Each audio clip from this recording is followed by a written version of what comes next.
ଚିତ୍ତ uncle ପଲ୍ଲବୀଙ୍କୁ ଦେଖା କରିବାକୁ ଆସିଥିବେ। ଆଉ ପଲ୍ଲବୀ କହିବେ, ଆଚ୍ଛା ଅଙ୍କଲ, ମୋତେ ଗୋଟେ କଥା କୁହନ୍ତୁ, ଆଦର୍ଶ ସେ ପ୍ରୁଫ୍ ସବମିଟ୍ କଲା ପରେ ବି ଆମ ଅଥରିଟିମାନେ ମୋ ଉପରୁ ସସ୍ପେନ୍ସନ୍ ଅର୍ଡ଼ର କାହିଁକି ହଟେଇ ନାହାନ୍ତି? ସେମାନେ ତ ପୁଣି ଥରେ ମୋତେ ଡ୍ୟୁଟିରେ ଜଏନ୍ କରିବା ପାଇଁ ଡାକିବା କଥା ନା। ତାପରେ ଚିତ୍ତ ଅଙ୍କଲ କହିବେ, କୋଉ ପ୍ରୁଫ୍ ସବମିଟ୍ ହେଇଛି? ତାପରେ ପଲ୍ଲବୀ କହିବେ, କୋଉ ପ୍ରୁଫ୍ ମାନେ? ଆଦର୍ଶ ତ ସେ ଭିଡ଼ିଓ ସବମିଟ୍ କରିଛନ୍ତି ନା। ତାପରେ ଚିତ୍ତ ଅଙ୍କଲ କହିବେ, କିଏ କହିଲା ଆପଣଙ୍କୁ? ତାପରେ ପଲ୍ଲବୀ କହିବେ, ଆଦର୍ଶ କହୁଥିଲେ। ତାପରେ ଚିତ୍ତ ଅଙ୍କଲ କହିବେ, ଆଚ୍ଛା କେବେ ଡିପୋଜିଟ୍ କରିଥିଲେ? କାଇଁ ମୁଁ ତ ଜାଣିନି। ଲାଷ୍ଟ ଟାଇମ୍ ମୁଁ ଯେତେବେଳେ କଥା ହେଉଥିଲି ଆଦର୍ଶ ବାବୁ କହୁଥିଲେ ଏତିକି ପ୍ରୁଫ୍ ସଫିସିଏଣ୍ଟ ନୁହଁ ବୋଲି, ସେଇଥିପାଇଁ ଡିପୋଜିଟ୍ କରିବିନି ବୋଲି। ଆହୁରି ଷ୍ଟ୍ରଙ୍ଗ ପ୍ରୁଫ୍ ମିଳିବା ପରେ ସବମିଟ୍ କରିବା। ହାଁ କହି ଅଟକିଯିବେ। ଆଉ କହିବେ, ଆରେ ମୁଁ ଇଏ କ'ଣ କଲି? ଆଦର୍ଶ ବାବୁ ମନା କରିଥିଲେ ଆପଣଙ୍କ ଆଗେ କହିବା ପାଇଁ। ତାପରେ ପଲ୍ଲବୀ ସବୁ କଥା ଶୁଣିଦେବେ ଆଉ ଆଶ୍ଚର୍ଯ୍ୟ ହେଇଯିବେ। ଆଉ ମନେ ମନେ କହିବେ, ତା ମାନେ ଆଦର୍ଶ ତାହେଲେ ମୋତେ ସେଦିନ ମିଛ କହିଥିଲେ। ମୁଁ କିନ୍ତୁ ଏ କଥା ଚିତ୍ତ ଅଙ୍କଲଙ୍କ ଆଗରେ କହିବା ଉଚିତ ନୁହଁ।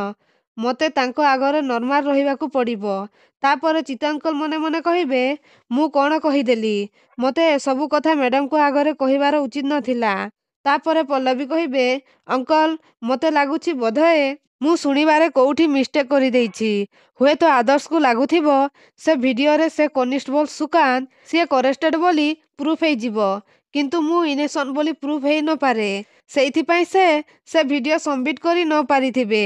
ତାପରେ ଚିତ୍ତ ଅଙ୍କଲ କହିବେ, ନାଇଁ ନାଇଁ, ହୁଏତ ଆଦର୍ଶ ବାବୁ ପ୍ରୁଫ୍ ସବମିଟ୍ କରିଦେଇଥିବେ।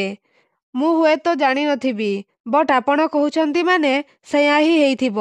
ସଫିସିଏଣ୍ଟ ପ୍ରୁଫ୍ ପାଇନଥିବେ ସେଇଥିପାଇଁ। ତାପରେ ପଲ୍ଲବୀ କହିବେ, ଚିତ୍ତ ଅଙ୍କଲ, ଆମେ ଦି ଜଣ ଯାକ ଜାଣିଛେ ଆମେ ପରସ୍ପରକୁ ମିଛ କହୁଛେ। ମୁଁ ଠିକ୍ କହିଲି ନା? ତାପରେ ଚିତ୍ତ ଅଙ୍କଲ କହିବେ, ସରି ମ୍ୟାଡ଼ାମ, ଏ କଥା ମୁଁ ଆପଣଙ୍କୁ କହିବା ଉଚିତ ନଥିଲା। କିନ୍ତୁ ଆପଣ ସବୁ କଥା ଜାଣିସାରିଲେଣି ଯେତେବେଳେ ମୋତେ ଏବେ କହିବାକୁ ଦିଅନ୍ତୁ। ମୁଁ ଆଦର୍ଶ ବାବୁଙ୍କୁ ଯେତେବେଳେ ପଚାରିଲି ସିଏ ପ୍ରୁଫ୍ ଡିପୋଜିଟ୍ କରିବାକୁ ମନା କଲେ। କହିଲେ ଏବେ ପଲ୍ଲବୀର ଟିକେ ରେଷ୍ଟ ଦରକାର। ଆପଣ ସମ୍ପୂର୍ଣ୍ଣ ଭଲ ନ ହେବା ପର୍ଯ୍ୟନ୍ତ ଆପଣଙ୍କ ଉପରୁ ସେ ସସ୍ପେନ୍ସନ୍ ଅର୍ଡ଼ର ସେ ଉଠେଇବାକୁ ଚାହୁଁନାହାନ୍ତି। ସତ କହିବାକୁ ଗଲେ ସେମାନେ ଆପଣଙ୍କୁ ଏକ୍ସିଡେଣ୍ଟ କରେଇ ମାରିଦେବା ପାଇଁ ଚେଷ୍ଟା କରୁଛନ୍ତି ଜାଣିବା ପରେ ଆଦର୍ଶ ବାବୁ ଟିକେ ବହୁତ ସିରିୟସ୍ ହେଇଯାଇଛନ୍ତି। ତାପରେ ପଲ୍ଲବୀ କହିବେ, ଆଦର୍ଶ ତାଙ୍କ ଜାଗାରେ ଏକଦମ ଠିକ୍ ଅଛନ୍ତି ଅଙ୍କଲ। ସିଏ ମୋତେ ବହୁତ ଭଲ ପାଆନ୍ତି। ଆଉ ସିଏ ଏସବୁ ଚିନ୍ତା କରିବା ସ୍ୱାଭାବିକ କଥା। କିନ୍ତୁ ଆପଣ ଭଲ ଭାବରେ ଜାଣିଛନ୍ତି ଚିତ୍ତ ଅଙ୍କଲ, ପୁଣି ଥରେ ମୋତେ ଡ୍ୟୁଟିରେ ଜଏନ୍ କରିବା ମୋ ପାଇଁ କେତେ ଇମ୍ପୋର୍ଟାଣ୍ଟ। ପୁଣି କହିବେ, ଆଚ୍ଛା ମୋତେ ଗୋଟେ କଥା କୁହନ୍ତୁ, ଯୋଉ ଭାଇରାଲ ଭିଡ଼ିଓ ପାଇଁ ମୋତେ ସସ୍ପେଣ୍ଡ କରାଗଲା ଆମେ ସେ ଭିଡ଼ିଓ ପାଇପାରିବା? ଯଦି ସେ ଭିଡ଼ିଓ ମିଳିଯାଆନ୍ତା ତାହେଲେ ସେ ଭିଡ଼ିଓକୁ କିଏ ସୁଟ୍ କରିଥିଲା ତାକୁ ମୁଁ ଖୋଜି ବାହାର କରିଦିଅନ୍ତି।